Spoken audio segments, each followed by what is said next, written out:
Pedro from A&P-REACTS. I'm here today with Odden from Cadaver. How's it going? Good, good. Nice to see you. It's nice to see you as well. How are you doing during these crazy times of the coronavirus? Well, musicians kind of like to be in solitude and make music. So for us, it's an opportunity to make more music.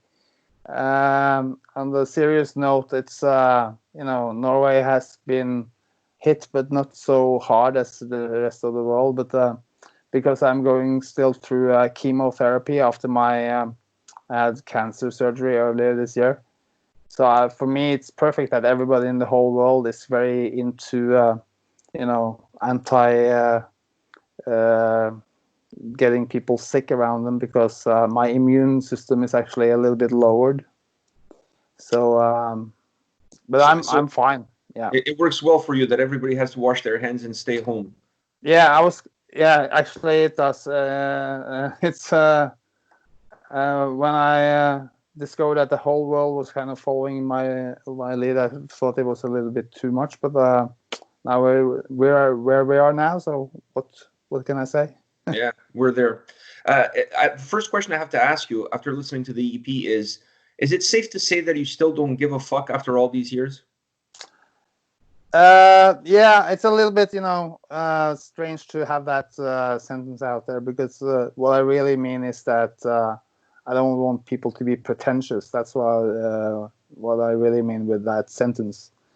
And especially in this time, when everybody is at our most honest in our own homes, doing every meeting like this, we can really see how people really are, And I think it's a good time for everybody to become a little bit more honest about themselves, and to try to not be something they're not. And I think the most important lesson in life is to really try to do anything full on. And if you're too afraid to fail, you will never do anything good either. So that's what I'm trying to say. Failure is always the best way to learn. If you fail miserably and go just head on into what you believe in still, you will always find something good. And that's what I learned in life, that no regrets. Don't regret things you've done, regret things you haven't done, maybe. Do you find that in the music business a lot of people wear masks and they're not who they seem to be?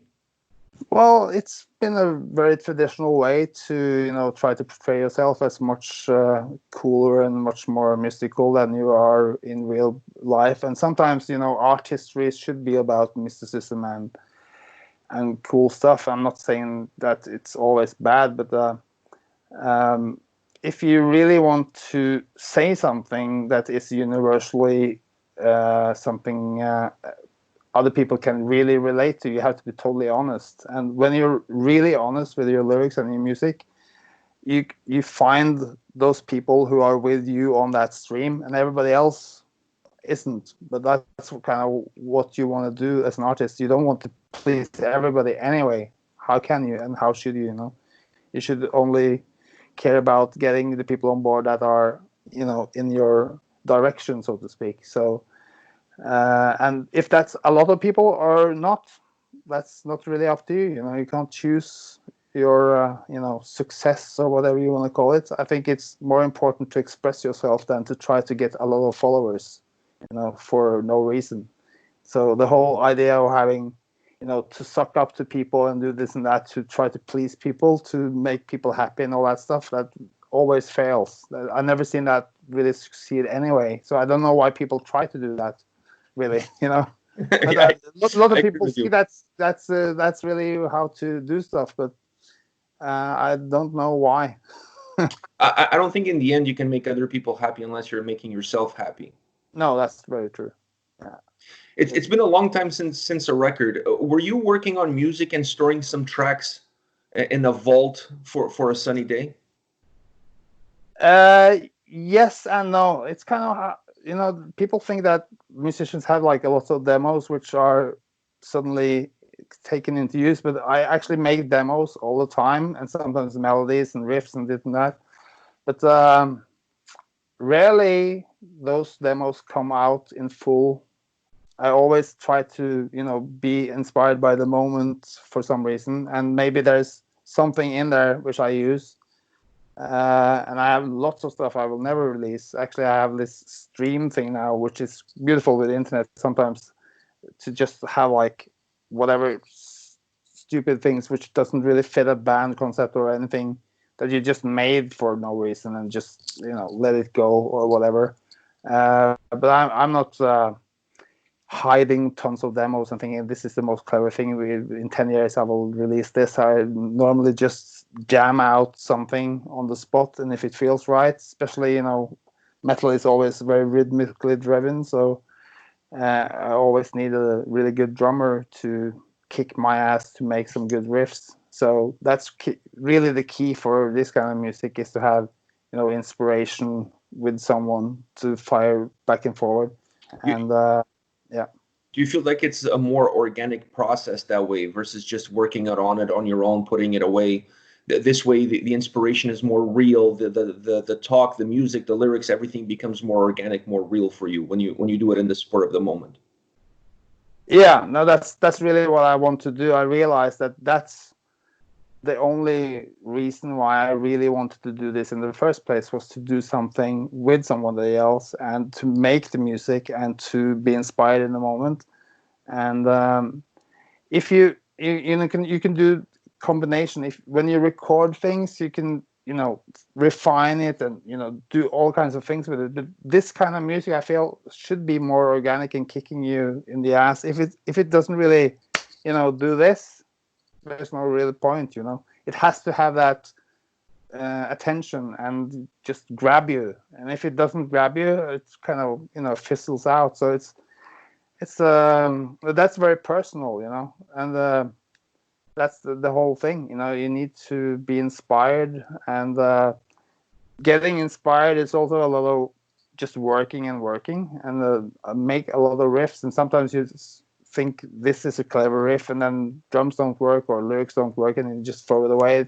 It's all just a matter of finding the right sparks and combining them, and that's always the interesting process for any musician that I know. Most music are made just by the musicians in their own room, sitting there figuring this out, and then like 10 months later other people hear it.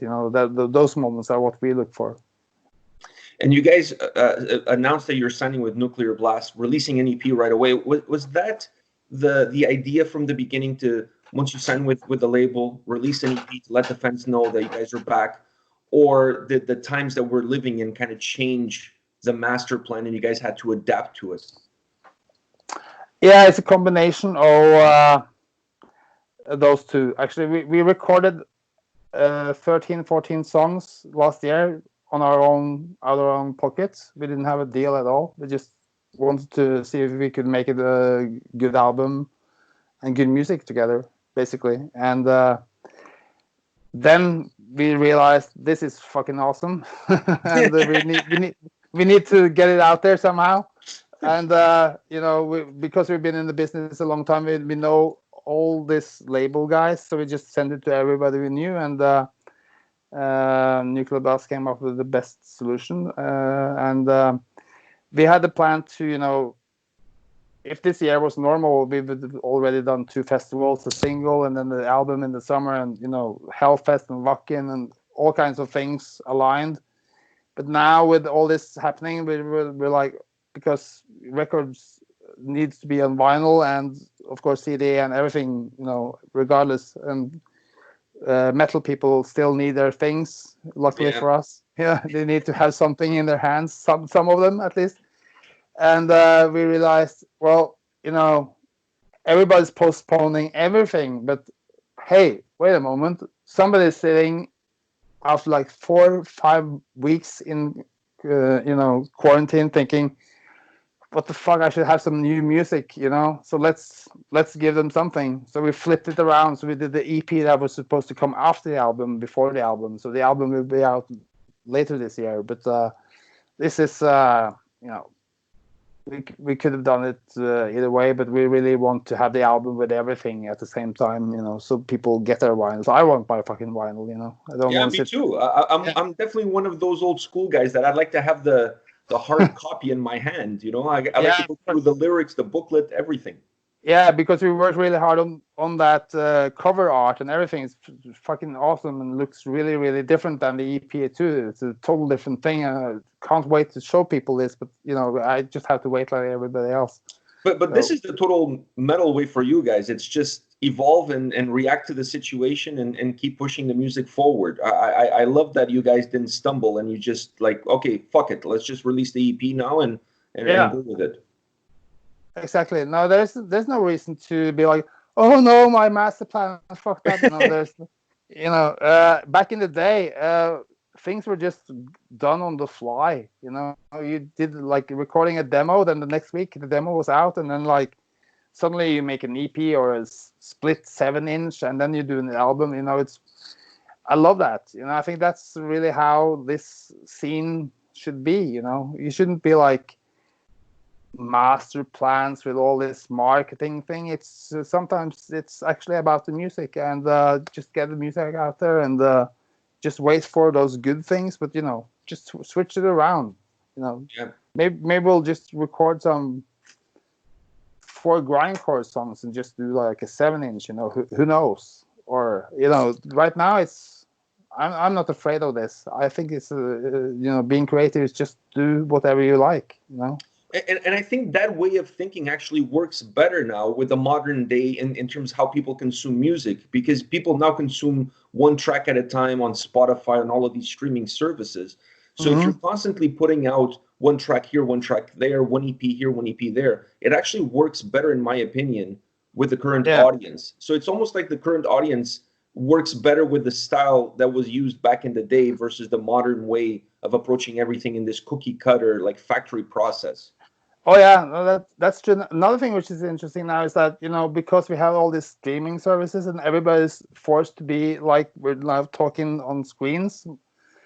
I tried it yesterday to just put up like a live stream from my phone from the rehearsal room, because Dirk is obviously the other member in Cadaver now, and he's in Los Angeles, but I can't rehearse live with him. But I have a backup drummer in Norway for live situations he can't do, because also with this band he has called Megadeth, but yeah, stuff like that. But then I thought, all these bands are doing this see us tomorrow live stream, this and that. And I was like, okay, let's just do this underground. So I'll put it on my fucking phone and say like, okay, I'm rehearsing this material for the first time in 8 months. It's going to be rusty, but trust me, it's, let's just do it. So just played through some songs on the fly. Sound was kind of like a rehearsal tape from the 80s, because it was kind of muddy. So it sounded right. And all the mistakes are there and everything, but people love it because they're in your fucking rehearsal room looking how you work, and it's real, because it's like, obviously I'm not full on doing the vocals because I'm in the middle of the day. I haven't done that song in a while. For real, I'm not faking that. I'm trying to, and but people love it. They think it's cool, and if you dare to show them a little bit like this, sometimes. I think they will connect more with you, and it's this is a good time to show a little bit more about creative processes and stuff like that. And it's of course everything's different scenarios. Studio is one thing, live shows one thing, rehearsal room one thing. But I think this time people learn to appreciate everything. Yeah, I think people have this big brother mentality these days. They like to get a glimpse into the private life, into what's going on behind the scenes. So doing stuff like that, it has a very raw feel, but allows people an inside look that otherwise they wouldn't have. Yeah, exactly. But I think that's a nice thing, actually.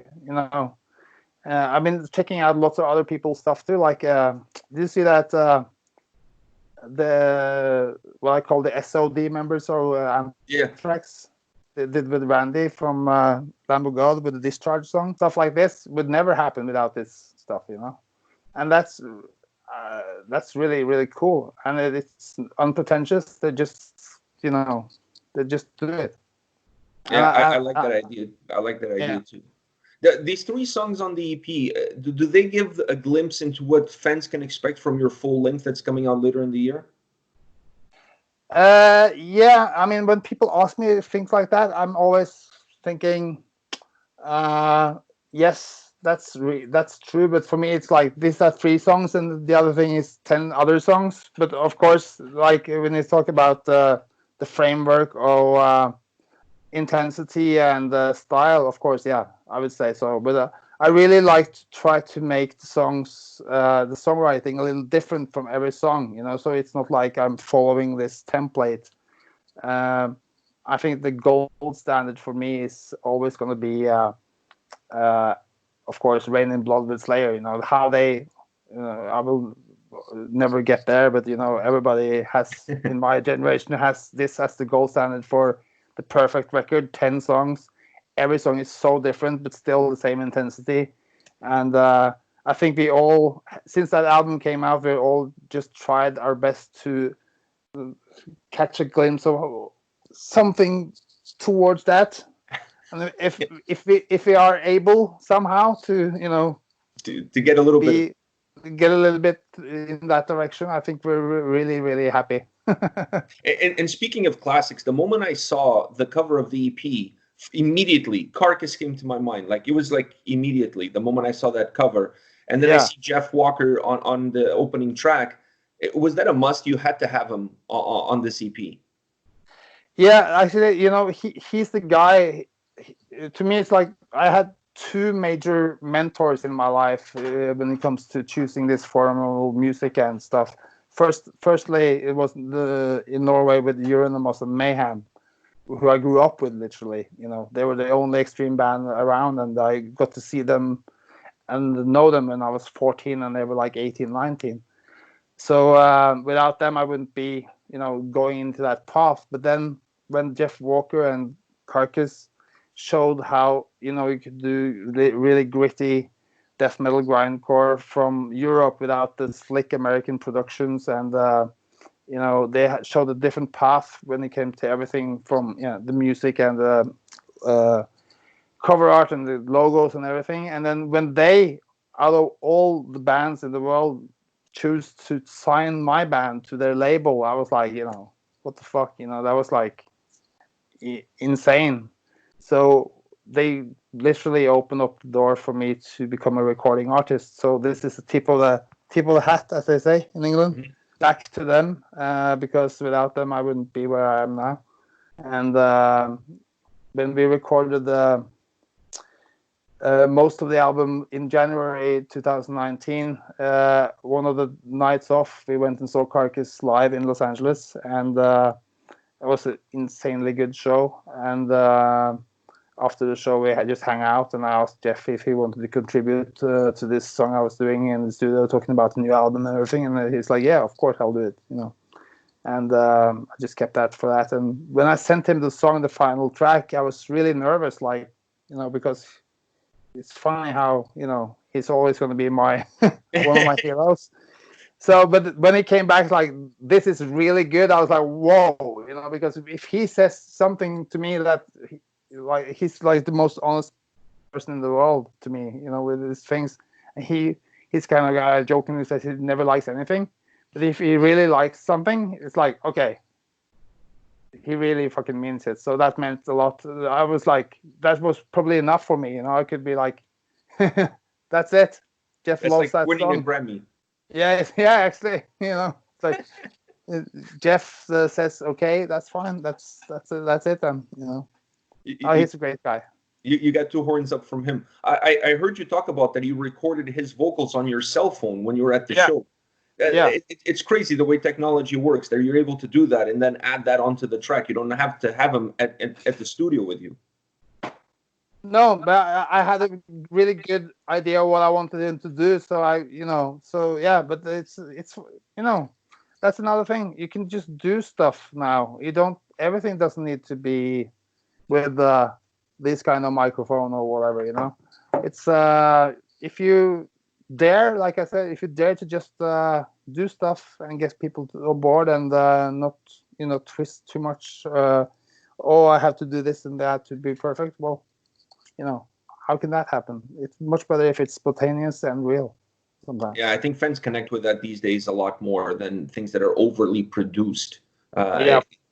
That's why I think, in my opinion, and I don't know how you feel about it, but I think that's why the vinyl has had a huge comeback now, because people want that more raw, natural sound that they can connect with their youth, versus this overly produced, clean CDs, MP3s that are just too clean. It's not how the band sounds live. It's not how the music was meant to sound at all, in my opinion.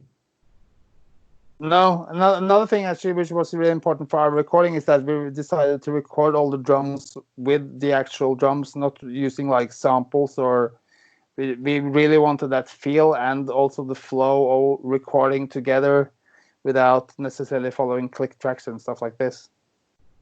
Did you freeze? No, I'm good. Okay. Yeah. Because your image just froze. Okay. Oh, so I'm just saying, yeah. Now, back in the day, the most interesting thing for me was always to identify bands by sound. That's where I come from. So if a band has a distinct sound and an identity, you know that this is that band and they sound like this. But now we're going through this huge process and time where a lot of people just use the same samples, the same drum sounds and everything. And to me, like, it's what we didn't like about what we call techno and all the electronic music back in the day was that the drums were the same drum machine, and when that drum machine also came into metal, it's like, what's the point? The good thing was to really listen to the different musicians and how they play their instruments and how that sounded and how that was different. That was a big part for me, at least, about why I got into music in the first place, to listen to personalities and how they sound.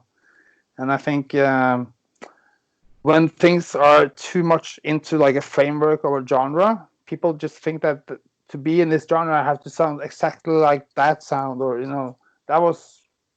that's to me the total opposite of the reason why I'm into this. So I really try to bring that out, to have my own. It takes away the creativity. Yeah, and it takes away the personality of things, and everything which is cool about this music should be unique. That's why people are failing if they want to try to sound like somebody else. Well, that's never gonna get you anywhere, because those somebody else that you try to sound like probably sounds much more interesting. I know that, well, we talked about Carcass, but I know that Napalm Death and Morbid Angel are bands that have been a big influence for you. What bands are playing right now, or new bands that you're listening to right now that you feel like have an interesting sound? Well, I'm not listening to bands for finding my own sound anymore, but I listen to bands I think is interesting in all kinds of different genres, actually. What I actually listened to today, checking out something new, was this doomy Swedish band called Monolord. Do you know them? No, I've never heard of them. Oh, I think they're really interesting because they have this stoner style, but they sound very, very different from most of this other stoner style band, which I always find this the interesting thing. If somebody is said to be in a genre and then you listen to them, like, they are really different. That's what I kind of always like. So I just checked them out, and I think they're they have an instrumental EP or something just came out 1st of May. So I just started to listen to it earlier today. So I just 2 songs in, but it's really cool stuff. I like they have like a different kind of sludginess to the guitar sound.